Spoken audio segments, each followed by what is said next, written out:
ఉస్నాబాద్ నియోజకవర్గంలోని కోహెడా మండలం ప్రతాపరుద్ర సింగరాయ లక్ష్మీ నరసింహస్వామి జాతరకు భక్తులు పోటెత్తారు. జాతరకు రాష్ట్ర మంత్రి పొన్నం ప్రభాకర్ హాజరై లక్ష్మీ నరసింహస్వామి వారిని దర్శించుకుని ప్రత్యేక పూజలు నిర్వహించారు. కాకతీయ ప్రతాపరుద్రుని కాలం నుండి సింగరాయుడు పేరు మీద సింగరాయుని జాతర జరుగుతుందని తెలిపారు.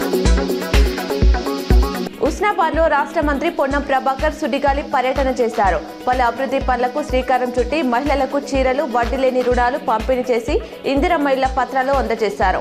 మున్సిపల్ ఎన్నికల నేపథ్యంలో హడావిడిగా రాష్ట్ర మంత్రి పొన్నం ప్రభాకర్ ఉస్నాబాద్ మున్సిపాలిటీలో విస్తృతంగా పర్యటించారు.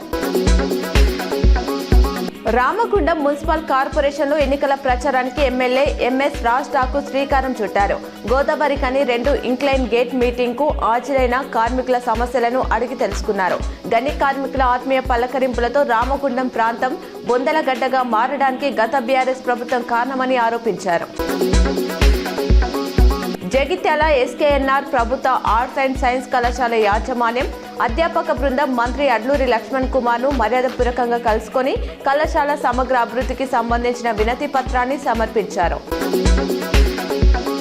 కరీంనగర్ బాల సదనం నుండి 2 పిల్లలను హైదరాబాద్ కు చెందిన దంపతులకు జిల్లా కలెక్టర్ పమెల సత్పతి చేతుల మీదుగా దత్తత ఇచ్చారు. పిల్లలు లేని దంపతులు చట్టబద్ధమైన దత్తత తీసుకోవాలని కలెక్టర్ సూచించారు.